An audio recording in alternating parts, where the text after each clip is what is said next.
las facilidades que tenemos hoy día a través de la web y por supuesto las facilidades que nos da la SUNARP para hacer diversos trámites. Ahora vamos a hablar sobre la alerta registral. ¿Qué es alerta registral? Estamos con la doctora Andrea Gotuso, que es registradora pública de la SUNARP. Bienvenida. Buenos días, Andrea. Buenos días. ¿Qué tal servicio, no? Me intriga, ¿qué es básicamente, para hacer una introducción al tema, ¿qué es alerta registral? Bueno, la alerta registral es una herramienta que da la Superintendencia Nacional de los Registros Públicos a los usuarios para que tengan conocimiento de posibles inscripciones en las partidas que les corresponde a los que son titulares o les interesa. Es decir, ¿cuál es el típico caso? ¿No? Yo tengo un inmueble inscrito a mi nombre y podría alguna persona no inescrupulosa falsificar un documento y hacer que yo he vendido esa propiedad, pero yo nunca la he vendido. Yo no me entero, se inscribe y después de mucho tiempo ya han habido incluso transferencias y me entero. Entonces, para evitar este tipo de cadenas de sucesivas transferencias en bienes de los cuales yo tengo derecho inscrito, entonces se ha querido darle una herramienta al usuario. ¿Cómo así? Me inscribo a través de la página web, la cual es una herramienta gratuita.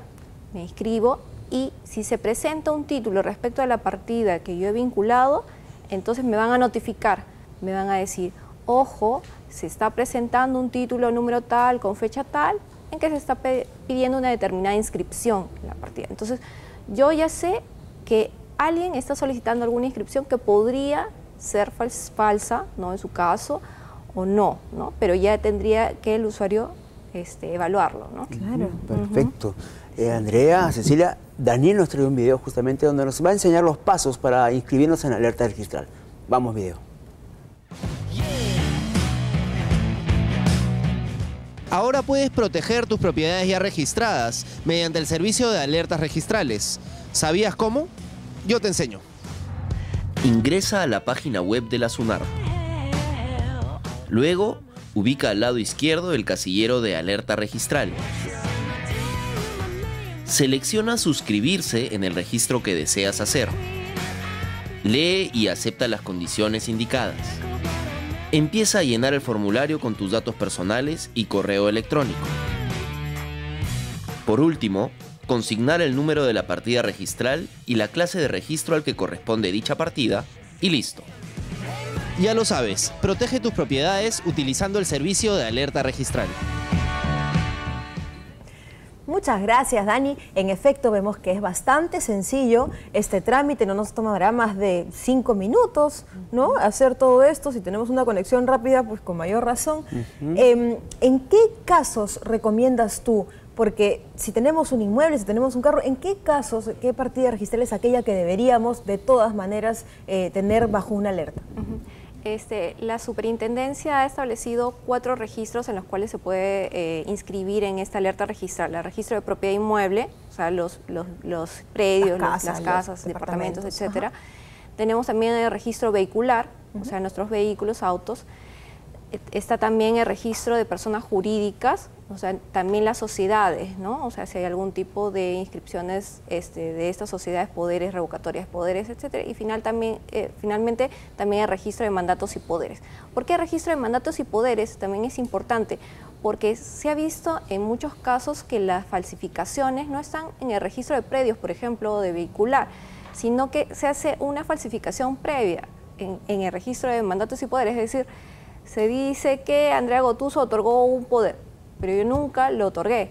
Entonces se inscribió ese poder que era falso y con ese poder se dispone de bienes de esa persona. Entonces también se da este servicio en el registro de mandatos y poderes para que lo notifiquen a uno si efectivamente está presentándose un título respecto a un mandato que uno supuestamente ha otorgado, ¿no? Definitivamente es importantísimo el inscribir, ¿no? El mencionar cuáles son los que se va a proteger, porque la alerta está bien dicha, es una alerta justamente para que no hagan ningún desarreglo con tu bien. Pero ¿qué pasa con las personas que de repente no... ¿Qué tipo de asesoramiento recibe una persona que no tiene formas de escribir en una computadora o de pronto es un poco, digamos, analfabeta, no sabe firmar, no sabe registrar? Bueno, el servicio está bien explicado en la página web, ¿no? Podrían ir en cualquier cabina o pueden acercarse a registros si requieren alguna orientación, ¿no? Hay abogados que les pueden explicar. Pero el servicio es gratuito, ¿no? Solamente indicar sus datos de identidad, nombre, dirección, documento de identidad. Importante, correo electrónico, eso sí necesariamente tendrían que tener porque por ese medio es el mecanismo por el que se va a notificar de estas alertas, ¿no? Claro. Y ahora, la pregunta es, ¿qué sucede si es que no estamos asociados a este sistema de alertas? ¿Qué podría pasar? ¿A qué nos arriesgamos, no? Si es que dejamos pasar y de repente alguien fraudulentamente quiere tomar esta partida registral, ya sea de un inmueble o de un automóvil, ¿qué es lo que puede pasar? Podría pasar es que se podría haber sorprendido tanto a ellos incluso como al registro mismo. ¿Qué es lo que sucede? Hay dos tipos de falsificaciones. Una falsificación del documento, es decir, el documento es falso, y otra cosa es la falsedad del contenido del documento, ¿no? O sea, un documento es falso porque, por ejemplo, dice que se hizo en una notaría X y efectivamente la notaría nunca se realizó ese documento, ¿no? Ese es un documento falso. Pero otro que contiene información falsa es que el documento sí se hizo efectivamente en la entidad que correspondía, pero contiene información que no es correcta o también en los casos, por ejemplo, de suplantación.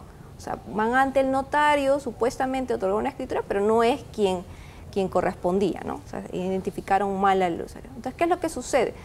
Registros Públicos podría detectar los casos de falsificación de los documentos, o sea, el primero de ellos, porque hay una serie de mecanismos para verificar la autenticidad del documento. Pero los documentos que realmente han sido otorgados por estas entidades, entonces ya eso escapa un poco de la responsabilidad del registro. Entonces, para salvaguardar estos dos casos, entonces se les invita, se les sugiere a los usuarios que hagan uso de esta herramienta. Entonces, cuando ya les notifiquen sobre un título presentado a registro, pueden ir y averiguar de qué se trata ese documento, si efectivamente ellos lo otorgaron, ¿no? O si están ante un caso de suplantación o de falsificación de documentos. Si fuese ese el caso, ¿qué es lo siguiente que se debería hacer? Dependiendo de los supuestos, ¿no? Por ejemplo, si se trata de un documento falso, pueden solicitar al registro que se tache ese documento por falsedad, ¿no?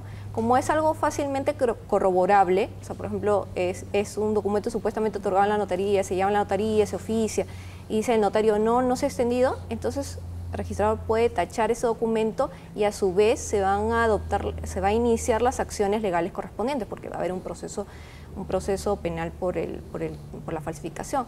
Otro caso es que podría pedirse, si es que se llega a inscribir ese título, podría pedirse al registro que haga un bloqueo de la partida, ¿no? Y en última instancia siempre tienen la posibilidad de ir al Poder Judicial, ¿no? O sea, de interponer una acción contra las personas que correspondan, ¿no? Para todo esto es factible si es que es identificado a tiempo, ¿no? Gracias a la alerta. Exacto, sí, porque en el registro hay un principio que es principio de un tercero de buena fe. Es decir, si alguien inscribió en virtud de un documento falso, pero hay un tercero que desconoce que este documento es falso, que se guía de lo que aparece en el registro, bueno, también él no se podría ver perjudicado por esa información, ¿no? Entonces, justamente lo que se trata es de evitar esta cadena de transferencias que podría hacer al final que su propiedad se vea en peligro, ¿no? Sí, o sea. Ahora, yo me inscribo, ¿en algún momento tengo que ir a la oficina? ¿En algún momento es necesario que vaya a otro filtro? Si es que no, o sea, la inscripción es simplemente por la web y le envían un correo para que... Una confirmación. Una confirmación.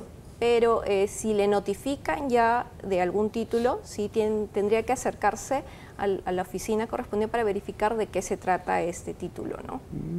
Y cuando uno va, ¿es bajo el mismo número de la partida que ya tenemos o es una nueva? No, es el número que tenemos, el de predios, esa es la partida del inmueble inamovible. Lo que le va a notificar al usuario es el número de un título, o sea, el título de la solicitud con la que han presentado la inscripción, ¿no? la solicitud de Y es importantísimo tener el correo a donde va a llegar la información de SUNAR. Exacto, en ese correo es donde se le va a notificar. Mira, ¿no? Bueno, Súper pues, sencillo, es un buen servicio. En Sí, realidad. así que ya bueno, ya sabemos cómo hacerlo, así que en este mismo momento, terminando bien por casa, todos tienen que encender sus computadoras o por lo menos ir a la cabina más cercana que tengan y entrar a la página de SUNAR, que es www.sunar.gov.pe. excelente. Y seguir todos los pasos súper y ahí sencillos, ¿no? buscamos alerta registral. En el extremo izquierdo. Servicios Extremo gratuitos. izquierdo. Excelente. Bueno, pues dicho esto, entonces no hay excusas para estar siempre prevenidos. Muchas gracias, Andrea. Gracias, a Andrea. ustedes. Nos vamos a un corte, pero regresamos con un tema bastante sensible. Tras la muerte de un hijo, ¿qué hacemos? Ya volvemos.